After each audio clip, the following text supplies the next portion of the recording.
ನಮಸ್ಕಾರ ಸ್ನೇಹಿತರೆ, ಇತ್ತೀಚಿನ ವರ್ಷಗಳಲ್ಲಿ ಕರ್ನಾಟಕ ಅನ್ನೋದು ಈ ಅಕ್ರಮ ವಲಸಿಗರು, ಅದರಲ್ಲೂ ಮುಖ್ಯವಾಗಿ ರೋಹಿಂಗ್ಯಾಗಳಿರ್ಬೋದು ಅಥವಾ ಬಾಂಗ್ಲಾದೇಶದ ಅಕ್ರಮ ವಲಸಿಗರಿದ್ದಾರಲ್ಲ, ಇವರೆಲ್ಲರಿಗೂ ಅತ್ಯಂತ ಸೇಫ್ ಆಗಿರುವಂತಹ ಜಾಗ ಅನ್ಸ್ಕೊಳ್ತಾ ಇದೆಯಾ? ಮೇಲ್ನೋಟಕ್ಕೆ ಇದು ಹೌದು ಅನಿಸ್ತಾ ಇದೆ. ಹಾಗೇನೆ ಕೆಲವೊಂದು ವಿಡಿಯೋಗಳು ಕೂಡ ಸೋಷಿಯಲ್ ಮೀಡಿಯಾದಲ್ಲಿ ಓಡಾಡ್ತಾ ಇರೋದನ್ನ ನೋಡಿದ್ರೆ ಕರ್ನಾಟಕಕ್ಕೆ ಈಗಾಗಲೇ ಒಂದಿಷ್ಟು ಜನ ಸೇರ್ಕೊಂಡಿದ್ದಾರೆ. ಬಂದು ಮುಂದಿನ ದಿನಗಳಲ್ಲಿ ಇನ್ನೂ ಒಂದಿಷ್ಟು ಅಕ್ರಮ ವಲಸಿಗರು ಸೇರ್ಕೊಳ್ಳುವಂತ ಸಾಧ್ಯತೆ ಇದೆ ಅನಿಸ್ತಾ ಇದೆ. ಹಾಗಾದ್ರೆ ಕರ್ನಾಟಕ ಯಾಕೆ ಅವರಿಗೆ ಅತ್ಯಂತ ಸೇಫ್ ಅನಿಸ್ತಾ ಇದೆ? ಇದರ ಹಿನ್ನೆಲೆ ಏನು? ಎಲ್ಲದ್ರ ಬಗ್ಗೆ ನಿಮ್ ಜೊತೆ ಮಾತಾಡ್ತಾ ಇದ್ದೇನೆ. ಸ್ನೇಹಿತರೆ, ನಿಮ್ಮೆಲ್ಲರನ್ನು ಕಾಫಿ ವಿತ್ ಡಿಜಿಟಲ್ ಚಾನಲ್ಗೆ ಸ್ವಾಗತಿಸ್ತಾ ಇದ್ದೇನೆ. ಸ್ನೇಹಿತರೆ, ಒಂದು ಅಂದಾಜಿನ ಪ್ರಕಾರ ನಮ್ಮ ದೇಶದಲ್ಲಿ ಹೆಚ್ಚು ಕಡಿಮೆ 3 ಕೋಟಿಗೂ ಅಧಿಕ ಅಕ್ರಮ ವಲಸಿಗರು ಇದ್ದಾರೆ ಅಂತೇಳಿ ಹೇಳ್ತಾ ಇದ್ದಾರೆ. ಇದರಲ್ಲಿ ಸಿಂಹಪಾಲು ಬಾಂಗ್ಲಾದೇಶದವರು ಅಂತೇಳಿ ಹೇಳ್ತಾರೆ. ಹಾಗೇನೆ ಒಂದಿಷ್ಟು ರೋಹಿಂಗ್ಯಾಗಳು ಕೂಡ ಇದ್ದಾರೆ ಅಂತೇಳಿ ಹೇಳ್ತಾ ಇದ್ದಾರೆ. ಇವರೆಲ್ಲರಿಗೂ ಹೆಬ್ಬಾಗ್ಲು ಅನ್ಸ್ಕೊಂಡಿರೋದು ಪಶ್ಚಿಮ ಬಂಗಾಳ. ನಿಮ್ಗೆ ಗೊತ್ತಿದೆ, ಇವರೆಲ್ಲರೂ ಕೂಡ ಅಷ್ಟೇ ಪಶ್ಚಿಮ ಬಂಗಾಳದ ಮುಖಾಂತರ ಭಾರತವನ್ನು ಎಂಟರ್ ಆಗ್ತಾರೆ. ಒಮ್ಮೆ ಅವರು ಪಶ್ಚಿಮ ಬಂಗಾಳಕ್ಕೆ ಬಂದ ತಕ್ಷಣ ಅವ್ರಿಗೆ ಬೇಕಾದಂತ ಎಲ್ಲಾ ದಾಖಲಾತಿಗಳನ್ನ ಅಲ್ಲಿ ಒದಗಿಸಿಕೊಡುವಂತ ಕೆಲವೊಂದು ಏಜೆನ್ಸಿಗಳು ಕೂಡ ಇದೆ. ಇವರು ಕೇವಲ ಒಂದು 10-15 ಸಾವಿರಕ್ಕೆ ಎಲ್ಲಾ ರೀತಿಯಾದಂತಹ ದಾಖಲೆಗಳನ್ನ ಇವ್ರಿಗೆ ಮಾಡ್ಕೊಡ್ತಾರೆ. ಅಂದ್ರೆ ಯಾರಾದ್ರೂ ಇವ್ರನ್ನ ಹಿಡ್ಕೊಂಡ್ರೆ ನಾವು ಭಾರತೀಯರು ಅಂತೇಳಿ ಪ್ರೂವ್ ಮಾಡ್ಲಿಕ್ಕೆ ಏನೆಲ್ಲ ಬೇಕೋ ಎಲ್ಲಾ ದಾಖಲಾತಿಗಳು ಅವ್ರಿಗೆ ಅಲ್ಲಿ ಸಿಗ್ತದೆ. ನಂತರ ಒಂದಿಷ್ಟು ಜನ ಪಶ್ಚಿಮ ಬಂಗಾಳದಲ್ಲಿ ಉಳ್ಕೊಳ್ತಾರೆ. ಹಾಗೇನೆ ಒಂದಿಷ್ಟು ಜನ ಅಸ್ಸಾಂ ಕಡೆ ಹೋಗ್ತಾರೆ. ನಂತರ ಜಮ್ಮು ಕಾಶ್ಮೀರಕ್ಕೆ ಹೋಗ್ತಾರೆ. ಹಾಗೇನೆ ಇತ್ತೀಚಿನ ದಿನಗಳಲ್ಲಿ ಮಹಾರಾಷ್ಟ್ರದಲ್ಲಿ ಕೂಡ ಒಂದಿಷ್ಟು ಜನ ಸೇರ್ಕೊಂಡಿದ್ದಾರೆ ಅಂತ ಹೇಳ್ತಿದ್ದಾರೆ. ನಂತರ ಇನ್ನೊಂದಿಷ್ಟು ಜನ ಕರ್ನಾಟಕದ ಕಡೆ ಕೂಡ ಬರ್ತಾರೆ. ಇಲ್ಲಿ ಕರ್ನಾಟಕದಲ್ಲಿ ಸಾಮಾನ್ಯವಾಗಿ ಅವರು ಕಾಫಿ ಎಸ್ಟೇಟ್ ಗಳಲ್ಲಿ ಕೆಲಸ ಮಾಡ್ತಾರೆ ಅಂತ ಹೇಳ್ತಾ ಇದ್ದಾರೆ.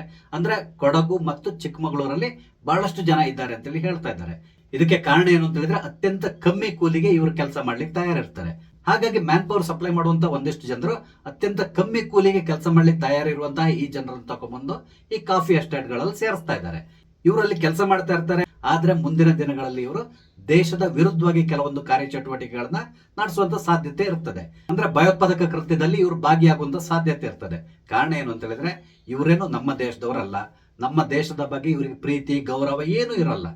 ಎಲ್ಲಕ್ಕಿಂತ ಮುಖ್ಯವಾಗಿ ಇವರು ಸಾಮಾನ್ಯವಾಗಿ ಹಿಂದೂಗಳಿರ್ಬೋದು ಅಥವಾ ಬೇರೆ ಯಾವುದೇ ಧರ್ಮದವರು ಇರ್ಬೋದು, ಅವರೆಲ್ಲರನ್ನು ನೋಡುವ ದೃಷ್ಟಿಗೆ ಒಂದೇ, ಅವರೆಲ್ಲರೂ ಕಾಫಿರ್ರು. ನಮ್ಮ ಬಗ್ಗೆ ಅವರಿಗೆ ಅಂತದ್ದು ಯಾವುದೇ ರೀತಿಯಾದ ಗೌರವ ಇರಲ್ಲ. ಹಾಗಾಗಿ ಇವರು ಅತ್ಯಂತ ಸುಲಭವಾಗಿ ನಮ್ಮ ವಿರುದ್ಧವಾಗಿ ಕೆಲಸ ಮಾಡ್ಲಿಕ್ಕೂ ಕೂಡ ತಯಾರಾಗಬಹುದು. ಹಾಗಾಗಿ ಇವ್ರನ್ನ ಬಹಳಷ್ಟು ಭಯೋತ್ಪಾದಕರು ಸ್ಲೀಪರ್ ಸೆಲ್ ಆಗಿ ಉಪಯೋಗಿಸಿಕೊಳ್ಳುವಂತ ಸಾಧ್ಯತೆಗಳು ಜಾಸ್ತಿ ಇರ್ತದೆ. ಕಾರಣ ಏನು ಅಂತ ಹೇಳಿದ್ರೆ ಇವ್ರನ್ನ ಬ್ರೈನ್ ವಾಶ್ ಮಾಡೋದು ಬಹಳಷ್ಟು ಸುಲಭ. ಹಾಗೇನು ಒಂದಿಷ್ಟು ಹಣ ಕೊಟ್ಟರು ಸಾಕು, ಇವರು ಯಾವುದೇ ರೀತಿಯಾದಂತಹ ಕೃತ್ಯವನ್ನ ಮಾಡ್ಲಿಕ್ಕೆ ತಯಾರಾಗ್ತಾರೆ. ಆದ್ರೆ ಇಲ್ಲಿರುವಂತ ಸಮಸ್ಯೆ ಏನು ಅಂತ ಹೇಳಿದ್ರೆ ನಮ್ಮ ಸರ್ಕಾರಗಳು ಕೂಡ ಅಷ್ಟೇ ಕಣ್ಣು ಮುಚ್ಕೊಂಡು ಕೂತ್ಕೊಂಡಿರ್ತದೆ. ಅವ್ರಿಗೆ ತುಂಬಾ ಚೆನ್ನಾಗಿ ಗೊತ್ತಿದೆ ಇಲ್ಲೊಂದಿಷ್ಟು ಅಕ್ರಮ ವಲಸಿಗರು ಇದ್ದಾರೆ ಅಂತ ಹೇಳ್ಕೊಂಡು ಅವ್ರನ್ನ ಗುರುತು ಹಚ್ಚಿ ಅವ್ರನ್ನ ಡಿಟೆನ್ಷನ್ ಸೆಂಟರ್ ಕಳಿಸೋದು ಅಥವಾ ಅವ್ರನ್ನ ವಾಪಸ್ ಡಿಪೋರ್ಟ್ ಮಾಡೋದು, ಈ ಕೆಲಸಕ್ಕೆ ನಮ್ಮ ಸರ್ಕಾರಗಳು ಕೈ ಹಾಕಬೇಕು. ಆದ್ರೆ ಅವರು ಆ ಕೆಲಸವನ್ನ ಮಾಡ್ಲಿಕ್ಕೆ ಹೋಗಲ್ಲ. ಕಾರಣ ಏನು ಅಂತ ಹೇಳಿದ್ರೆ ಇವರು ಕೂಡ ಮುಂದಿನ ದಿನಗಳಲ್ಲಿ ತಮಗೆ ವೋಟ್ ಬ್ಯಾಂಕ್ ಆಗ್ಬಹುದು. ಆದ್ರಿಂದಾಗಿ ಇವ್ರನ್ನ ನಾವು ಉಳಿಸ್ಕೊಂಡು ಹೋದ್ರೆ ಮುಂದಿನ ಚುನಾವಣೆಗಳಲ್ಲಿ ನಮ್ಗೆ ಹೆಲ್ಪ್ ಆಗ್ತದೆ. ಈ ರೀತಿಯಾಗಿ ಯೋಚನೆ ಮಾಡುವಂತಹ ಸರ್ಕಾರ ನಮ್ಮದ್ದು. ನಿಮ್ಗೆ ಗೊತ್ತಿರಬಹುದು, ಇತ್ತೀಚಿನ ದಿನಗಳಲ್ಲಿ ಈ ವಿಷಯಕ್ಕೆ ಸಂಬಂಧಪಟ್ಟಂತೆ ಬಹಳಷ್ಟು ಚರ್ಚೆ ನಡೀತಾ ಇದೆ. ಅದರಲ್ಲೂ ಪ್ರಮುಖವಾಗಿ ಈ ಕೋಗಿಲು ಲೇಔಟ್ ನಲ್ಲಿ ಈ ಅಕ್ರಮ ಶೆಡ್ ಗಳನ್ನ ಯಾವಾಗ ನೆಲಸಮ ಮಾಡಿದ್ರು ಆಗ ಈ ವಿಷಯ ಮುಂದೆ ಬಂದಿದೆ. ನಿಮ್ಗೆ ಗೊತ್ತಿದೆ, ಅಲ್ಲಿದ್ದಂತಹ ಜನರಲ್ಲಿ ಬಹಳಷ್ಟು ಜನ ಬಾಂಗ್ಲಾದೇಶಿಯರು ಇದ್ದಾರೆ ಅಂತಕೊಂಡು ಬಿಜೆಪಿಯವರು ಆಪಾದನೆ ಮಾಡ್ತಾ ಇದ್ದಾರೆ. ಆದ್ರೆ ಕರ್ನಾಟಕ ಸರ್ಕಾರ ಅದನ್ನು ನಿರಾಕರಿಸ್ತಾ ಇದೆ. ಇದೇ ಸಂದರ್ಭದಲ್ಲಿ ರಾಮಲಿಂಗ ರೆಡ್ಡಿ ಅವರು ನಿನ್ನೆ ಒಂದು ಹೇಳಿಕೆಯನ್ನು ಕೊಟ್ಟಿದ್ದಾರೆ. ಇಲ್ಲಿ ರಾಮಲಿಂಗ ರೆಡ್ಡಿ ಅವರು ಯಾವ ರೀತಿಯಾದಂತಹ ಬೇಜವಾಬ್ದಾರಿ ತರದ ಹೇಳಿಕೆಯನ್ನು ಕೊಟ್ಟಿದ್ದಾರೆ ಅಂತ ಹೇಳಿದ್ರೆ ನಿಮ್ಗೆ ಆಶ್ಚರ್ಯ ಆಗ್ಬಹುದು. ಇಲ್ಲಿ ಇವರು ಹೇಳೋದೇನು ಅಂತ ಹೇಳಿದ್ರೆ ಇಷ್ಟೊಂದು ಅಕ್ರಮ ವಲಸಿಗರು ನಮ್ಮ ದೇಶದೊಳಗೆ ಹೇಗೆ ಬರ್ತಾರೆ, ಕೇಂದ್ರ ಸರ್ಕಾರ ಏನ್ ಮಾಡ್ತಾ ಇದೆ, ಅಮಿತ್ ಶಾ ಏನ್ ಮಾಡ್ತಾ ಇದ್ದಾರೆ, ನರೇಂದ್ರ ಮೋದಿ ಏನ್ ಮಾಡ್ತಾ ಇದ್ದಾರೆ, ಈ ರೀತಿಯಾಗಿ ಪ್ರಶ್ನೆಯನ್ನು ಮಾಡ್ತಾರೆ. ಈ ಅಕ್ರಮ ವಲಸಿಗರ ಸಮಸ್ಯೆ ಕೇವಲ ಒಂದು 10-11 ವರ್ಷದಿಂದ ಪ್ರಾರಂಭ ಆಗಿರುವಂತಹದ್ದಲ್ಲ. ಇದಕ್ಕಿಂತ ಹಿಂದಿನಿಂದನೂ ಇರುವಂತಹದ್ದು. ಈಗ ಅದು ಸ್ವಲ್ಪ ಕಂಟ್ರೋಲಿಗೆ ಬರ್ತಾ ಇದೆ. ಎಲ್ಲಕ್ಕಿಂತ ಮುಖ್ಯವಾಗಿ ಇತ್ತೀಚಿನ ದಿನಗಳಲ್ಲಿ ಈ ಅಕ್ರಮ ವಲಸಿಗರು ನುಸುಳುತ್ತಾ ಇರೋ ಸಂದರ್ಭದಲ್ಲಿ ಅವ್ರನ್ನ ಹಿಡಿದು ವಾಪಸ್ ಕಳಿಸುವಂತ ಕೆಲಸವನ್ನ BSF ನವರು ಮಾಡ್ತಾ ಇದ್ದಾರೆ.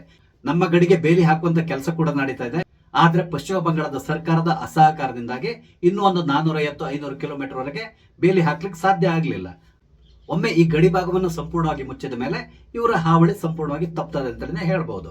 ಇದನ್ನ ರಾಮಲಿಂಗಾರೆಡ್ಡಿ ಅವರು ಅರ್ಥ ಮಾಡಿಕೊಂಡು ನಮ್ಮಲ್ಲಿರುವಂತಹ ಈ ನುಸುಳುಕೋರ ಯಾರಲ್ಲಿದ್ದಾರೋ ಅವ್ರನ್ನ ಹಿಡಿದು ವಾಪಸ್ ಕಳಿಸುವಂತ ಕೆಲಸವನ್ನ ಮಾಡಬೇಕು. ಅದಕ್ಕೆ ಬದಲಾಗಿ ಕೇಂದ್ರ ಸರ್ಕಾರ ತಪ್ಪು ಮಾಡಿದೆ, ಅವ್ರು ತಪ್ಪು ಮಾಡಿದೆ, ಈ ರೀತಿ ಯೋಚನೆ ಮಾಡಬೇಕಾಗಿಲ್ಲ. ಈ ಅಕ್ರಮ ವಲಸಿಗರ ಬಗ್ಗೆ ಚರ್ಚೆ ನಡೀತಾ ಇರೋ ಸಂದರ್ಭದಲ್ಲೇ ನಮ್ಮ ಮೈಸೂರು MP ಆದಂತಹ ಯದುವೀರ್ ಒಡೆಯರ್ ಅವರು 2 ವಿಡಿಯೋಗಳನ್ನ ಹಂಚಿಕೊಂಡಿದ್ದಾರೆ. ಅವರು ತಮ್ಮ ಎಕ್ಸ್ ಖಾತೆಯಲ್ಲಿ ಹಾಕೊಂಡಿದ್ದಾರೆ. ನೀವು ಬೇಕಾದ್ರೂ ನೋಡಬಹುದು. ಈ ವಿಡಿಯೋನ ನೋಡಿದಾಗ ನಿಜಕ್ಕೂ ನಿಮ್ಗೆ ಆಶ್ಚರ್ಯ ಆಗ್ತದೆ, ಹಾಗೇನೆ ಸ್ವಲ್ಪ ಭಯ ಕೂಡ ಆಗ್ತದೆ. ಕಾರಣ ಏನು ಅಂತ ಹೇಳಿದ್ರೆ ಈ ವಿಡಿಯೋದಲ್ಲಿ ಕೆಲವರು ಹೇಳಿರುವಂತಹ ಮಾತು, ಅವರೊಟ್ಟಿಗೆ 2 ವಿಡಿಯೋನ ಶೇರ್ ಮಾಡ್ಕೊಂಡಿದ್ದಾರೆ. ಅದರಲ್ಲಿ ಒಂದು ವಿಡಿಯೋದಲ್ಲಿ 3 ಜನ ನಿಂತ್ಕೊಂಡು ಮಾತಾಡ್ತಾ ಇದ್ದಾರೆ. 3 ಜನ ಕಾಕಿ ಡ್ರೆಸ್ ಅನ್ನ ಹಾಕೊಂಡಿದ್ದಾರೆ.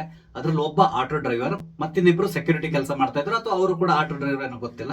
ಆದ್ರೆ ಒಬ್ಬಂತೂ ನಾನು ಆಟೋ ಓಡಿಸ್ತೇನೆ ಅಂತ ಕ್ಲಿಯರ್ ಆಗಿ ಹೇಳ್ಕೊಂಡಿದ್ದಾನೆ. ಇವರು ಬೆಂಗಾಳಿ ಭಾಷೆಯಲ್ಲಿ ಮಾತಾಡ್ತಾ ಇದ್ರು, ಹಾಗೇನೆ ತಾವು ಬಾಂಗ್ಲಾದೇಶದವರು ಅಂತ ಅಲ್ಲಿ ಓಪನ್ ಆಗಿ ಹೇಳ್ಕೊಂಡಿದ್ದಾರೆ. ಅದ್ರ ಜೊತೆ ಅವ್ರು ಬಾಂಗ್ಲಾದೇಶದವ್ರನ್ನ ಬೆಂಗಳೂರಿಗೆ ಇನ್ವೈಟ್ ಮಾಡ್ತಾ ಇದ್ರು. ಅವ್ರು ಏನ್ ಹೇಳಿದ್ದಾರೆ ಅಂತ ಹೇಳಿದ್ರೆ, ನೀವು ಯಾವುದೇ ರೀತಿಯಂತ ಭಯ ಇಲ್ಲದೆ ಬದುಕಬೇಕು ಅಂತ ಹೇಳಿದ್ರೆ ನೇರವಾಗಿ ಬೆಂಗಳೂರಿಗೆ ಬನ್ನಿ. ಇಲ್ಲಿ ನಿಮ್ಗೆ ಎಲ್ಲಾ ರೀತಿಯಂತ ಫೆಸಿಲಿಟಿ ಸಿಗ್ತದೆ, ಕೆಲಸ ಸಿಗ್ತದೆ, ಸೆಕ್ಯೂರಿಟಿ ಗಾರ್ಡ್ ಕೆಲಸ ಸಿಗ್ಬಹುದು, ಅಥವಾ ಆಟೋ ಡ್ರೈವರ್ ಆಗಿ ನೀವು ಕೆಲಸ ಮಾಡಬಹುದು. ನಿಮ್ಗೆ ಬೇಕಾದಂತ ಡ್ರೈವಿಂಗ್ ಲೈಸೆನ್ಸ್ ನ ಇಲ್ಲಿ ಮಾಡಿಸ್ಕೊಡುವಂತ ವ್ಯವಸ್ಥೆ ಇದೆ. ಹಾಗಾಗಿ ಧೈರ್ಯವಾಗಿ ಬನ್ನಿ. ಇಲ್ಲಿ ನೀವು ಆರಾಮಾಗಿ ಸುಖವಾಗಿ ಯಾವುದೇ ಸಮಸ್ಯೆ ಇಲ್ಲದೆ ಬದುಕನ್ನ ನಡೆಸಬಹುದು. ನಿಮ್ಗೆ ಕೆಲಸಕ್ಕೆ ಯಾವುದೇ ರೀತಿಯಾದ ಸಮಸ್ಯೆ ಇಲ್ಲ. ಈ ರೀತಿಯಾಗಿ ಅವರು ಬಾಂಗ್ಲಾದೇಶಿಯರನ್ನ ಇಲ್ಲಿಗೆ ಕರೀತಾ ಇದ್ದಾರೆ. ಈ ವಿಡಿಯೋದ ಜೊತೆಗೆ ಇನ್ನೊಂದು ವಿಡಿಯೋವನ್ನ ಅವರು ಶೇರ್ ಮಾಡ್ಕೊಂಡಿದ್ದಾರೆ. ಈ ವಿಡಿಯೋದಲ್ಲಿ ಓರ್ವ ಮಹಿಳೆ ಅಸ್ಸಾಂನಲ್ಲಿರುವಂತಹ ಇನ್ಫಿಲ್ಟ್ರೇಟರ್ಸ್ ಅಂದ್ರೆ ಅಕ್ರಮ ವಲಸಿಗರಿದ್ದಾರಲ್ಲ, ಅವರಿಗೆ ಎಚ್ಚರಿಕೆಯನ್ನು ಕೊಡ್ತಾ ಇದ್ರು. ನಿಮ್ಗೆ ಗೊತ್ತಿದೆ, ಹಿಮಂತ್ ಬಿಸ್ವಾ ಶರ್ಮಾ ಅಲ್ಲಿರುವಂತಹ ಅಕ್ರಮ ವಲಸಿಗರ ಮೇಲೆ ಯಾವ ರೀತಿಯಾದ ಕಾರ್ಯಾಚರಣೆಯನ್ನು ನಡೆಸ್ತಾ ಇದ್ದಾರೆ ಅಂತೇಳಿ. ಅಲ್ಲಿರುವಂತಹ ಅಕ್ರಮ ವಲಸಿಗರನ್ನ ಈಗಾಗಲೇ ಹಿಡಿದು ಡಿಟೆನ್ಷನ್ ಸೆಂಟರ್ಗಳಿಗೆ ಕಳಿಸ್ತಾ ಇದ್ದಾರೆ. ಹಾಗೇನೆ ಒಂದಿಷ್ಟು ಜನರನ್ನ ಡಿಪೋರ್ಟ್ ಕೂಡ ಮಾಡ್ತಾ ಇದ್ದಾರೆ. ನಂತರ ಅವರು ನಿರ್ಮಿಸಿಕೊಂಡಿರುವಂತಹ ಈ ಅಕ್ರಮ ಕಟ್ಟಡಗಳನ್ನ ನೆಲಸಮ ಮಾಡ್ತಾ ಇದ್ದಾರೆ.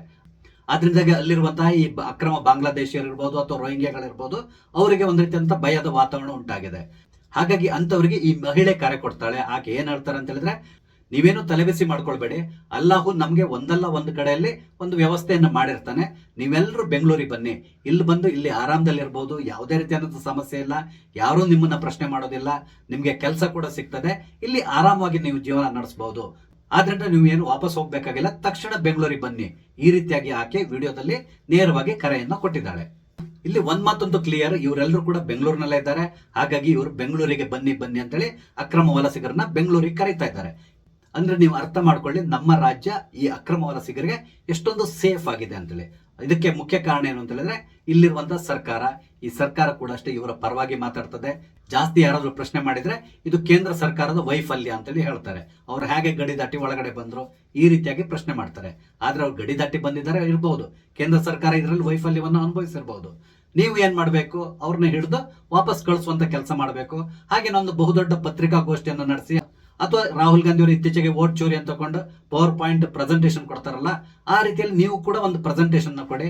ನೋಡಿ, ಇಲ್ಲಿ ಕೇಂದ್ರ ಸರ್ಕಾರ ಯಾವ ರೀತಿಗೆ ವೈಫಲ್ಯ ಆಗಿದೆ, ಎಷ್ಟೊಂದು ಜನ ಅಕ್ರಮ ನುಸುಳುಕೋರರು ನಮ್ಮ ರಾಜ್ಯದಲ್ಲಿದ್ದಾರೆ, ನೋಡಿ ಇವರೆಲ್ಲರನ್ನು ಹಿಡಿದು ನಾವು ವಾಪಸ್ ಕಳಿಸ್ತಾ ಇದ್ದೇವೆ. ಈ ರೀತಿಯಾಗಿ ಒಂದು ಪ್ರೆಸೆಂಟೇಷನ್ ಕೊಡಿ. ಖಂಡಿತವಾಗಿ ಕರ್ನಾಟಕದ ಜನತೆ ನಿಮ್ಮ ಜೊತೆ ನಿಲ್ತಾರೆ. ಅದು ಬಿಟ್ಟು ಕೇಂದ್ರ ಸರ್ಕಾರದ ವೈಫಲ್ಯ ಅಂತೇಳಿ ಹೇಳಿದ್ರೆ ಏನು ಉಪಯೋಗ ಇಲ್ಲ. ಆದ್ರೆ ಆ ರೀತಿ ಅವ್ರು ಮಾಡ್ಲಿಕ್ಕೆ ಹೋಗಲ್ಲ. ಕಾರಣ ಏನು ಅಂತ ಹೇಳಿದ್ರೆ, ನಮ್ಮ ವೋಟ್ ಬ್ಯಾಂಕ್ ಹಾಳಾಗ್ತದಲ್ಲ, ಯಾಕೆ ನಾವು ನಮ್ಮ ವೋಟ್ ಬ್ಯಾಂಕ್ ಅನ್ನು ಹಾಳು ಮಾಡ್ಕೋಬೇಕು, ಈ ರೀತಿಯಾಗಿ ಇವ್ರು ಯೋಚನೆ ಮಾಡ್ತಾರೆ. ಅದರಿಂದಾಗಿ ಈ ಎಲ್ಲ ಸಮಸ್ಯೆಗಳು ಉಂಟಾಗ್ತಾ ಇದೆ.